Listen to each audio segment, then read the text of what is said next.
Every day this week, News 4 this morning is taking a look back at the popular toys of decades past, and this morning we are going to the 80s. And now we move on to a series of dolls launched in that decade, but is still sold to this day, the Cabbage Patch Kids. Originally known as Little People and created by Xavier Roberts, Cabbage Patch Kids are uniquely designed dolls with large heads. Each doll came with a birth certificate. They came in various designs with both boy and girl dolls available.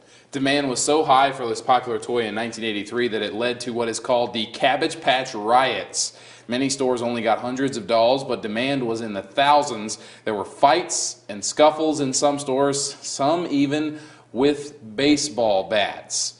Supply was much higher the next year, thankfully, and the riots ended. And in 2008, all of the presidential and vice presidential candidates had Cabbage Patch dolls based on them.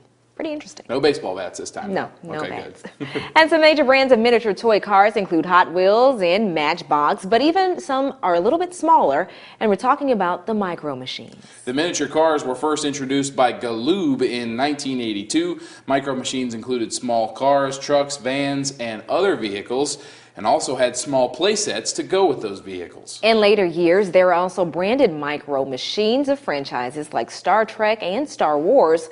Some of those have now become collector's items. The main star of commercials of Micro Machines was John Machida Jr., who was at the time the world's fastest talker. Yeah, I remember that. Yeah, wow.